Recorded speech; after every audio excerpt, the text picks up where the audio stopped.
اور ڈرائیور نے جو کچھ بتایا سب کچھ تو پہلے عفان نے بتا دیا تھا۔ تبھی ابھی زرین کہتی ہے کہ مجھے افسوس ہو رہا ہے عمل کہ تم میری بیٹی ہو، آخر تم نے ایسا کیوں کیا اپنی بہن کے ساتھ؟ میں تم دونوں بہنوں کی تربیت میں کمی تو نہیں چھوڑی، لیکن تم ایسے کیسا کر گئی اپنی بہن کے لیے؟ تم ایسے کس وجہ سے ایسا کیا؟ مجھے جب وجہ پتہ چلی یہ بات سننے کے بعد تبھی میں کسی بات کا جواب نہیں دیتی۔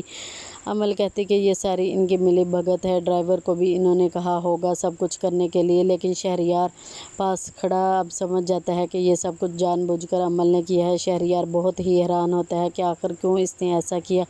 شاید عمل تم بھول چکی ہو، میں نے یہ قربانیاں تمہاری وجہ سے دی، آج جو کچھ بھی مصیبتیں میرے سر پر آئی ہیں تمہاری وجہ سے۔ تم میرے کردار کی بات کر رہی ہو، اپنے کردار کے بارے میں ذرا سوچو کہ پسند کی شادی میں نے نہیں، پسند کی شادی تم نے کروائی۔ تم جانتی ہو ممی نے یہ شرط رکھی تھی کہ تمہاری شادی تب ہوگی جب مہروز اور اینی کی ہوگی، تو تمہاری کیا حالت ہوگی اور تم کتنی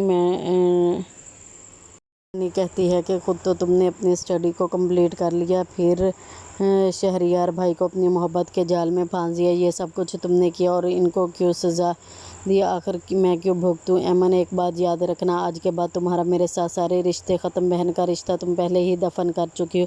شاید کسی کی باتوں میں آ کر تم دنیا میں اس سارے رشتے مل جاتے ہیں، لیکن بہن اور ماں باپ کا کبھی نہیں ملتا، دوبارہ مخلص رشتے نہیں ملتے۔ لیکن جن لوگوں کی وجہ سے آ کر تم نے میرے کردار کو گندا کرنے کی کوشش کی، دیکھنا وہ بھی تمہارے ساتھ مخلص نہیں ہوں گے، کسی اپنے مقصد کے تحت تمہارے ساتھ یہ سب کچھ کیا۔ یہ بات سننے کے بعد اینی کہتی ہے کہ میرے ساتھ کسی نے کچھ نہیں کیا، تو کچھ بھی اینی کر رہی ہے، صرف اپنی وجہ سے کھڑی ہوں، کیونکہ جو کچھ بھی میں نے کہا وہ سچ ہی کہا تھا۔ یعنی اب اپنے روم میں جاتی ہے اور جا کر فوزیہ سے بچے کو اٹھا لیتی ہے، کہتی ہے تم اس کا اور میرا سامان لے کر فوزیہ نیچے آ جاؤ۔ آج سے دیکھتے ہیں کہ اینی تو اپنے بیٹے عمر کو لے کر نیچے آ رہی ہوتی ہے اور اپنے عمر کو تم جا کر عمر کو پکڑو اور عمر کو پکڑ کر اس کے گھر میں رکھو گی، لیکن اس پر مجبور ہوتی ہے کیونکہ اس کے ماں باپ سامنے ہوتے ہیں۔ ویسا کچھ نہیں کر سکتی کیونکہ اسے پتہ ہوتا ہے اگر میں نے سب کچھ کیا ہے میرے ماں باپ کو صاف صاف پتہ چل جائے گا، پہلے جو کچھ میں نے کیا وہ جان بوجھ کر ہی کیا۔ تبھی ایمل اب وہاں پر خاموش رہتی ہے کہ تبھی کچھ نہیں کر پاتی، یہاں تک کہ عفان بھی اس کی طرف بہت غصے سے آنکھیں نکالتا ہے۔ ایمل اپنے ہاتھوں سے بچہ نہیں اٹھانے والی، تبھی اب فاخرہ کو آخرکار بولنا پڑتا ہے۔ تبھی کہتی ہے اس کو تم کہاں پر لے کر جا رہی ہو؟ اس نے تمہارے ساتھ جانے کی بالکل بھی میں اجازت نہیں دیتی، یہ اس نسل کا وارث ہے۔ یہ بات سننے کے بعد اب بہت غصے سے اینی کہتی ہے کہ آخر کون ہوتا ہے جو مجھے روکے؟ کوئی بھی ماں کو اپنے بچے سے جدا نہیں کر سکتا اور یہ میرا حق ہے اس پر۔ یہ بات سننے کے بعد تبھی پاگل کہتی ہے کہ کیا تم کیا کہہ رہی ہو؟ میں اس کی دادی ہوں، تمہیں اس کے ساتھ بھی ناانصافی نہیں کرنے دوں گی۔ یہ سن کر اینی کہتی ہے کیا مطلب ناانصافی؟ میں اس کی ماں ہوں، میں اس کے ساتھ ناانصافی کیوں کروں گی؟ ناانصافی اس کے ساتھ آپ کر رہے ہیں جب میں اسے چھوڑ کر چلی جاؤں گی۔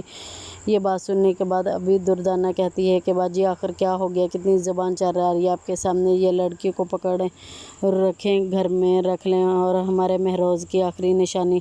تبھی فاخرہ کہتی ہے ہاں کیوں نہیں، میں اپنے بیٹے کو کبھی اس طرح سے تڑپتا نہیں دیکھ سکتی۔ یہ بات سننے کے بعد اینی کہتی ہے آگے کون سی تکلیف اپنے بیٹے کو دینے کا سوچ رہی ہیں؟ یہ تکلیفیں اب آپ مہروز کو بھیجیں گی۔ یہ بات سننے کے بعد اینی کہتی ہے آپ جانتے ہیں کہ آپ کے بیٹے کو مسلسل تکلیف دے رہی ہے، جو میری تصویر کر رہی ہے۔ میں تو اچھی طرح سے جانتی ہوں کہ آپ کا بیٹا مجھ سے کتنی محبت کر رہا تھا، ان کے باوجود بھی آپ نے مجھے اس گھر میں رہ کر اتنا ذلیل کیا کہ شاید میں اس گھر سے جانے سے اب مجبور ہو چکی تھی۔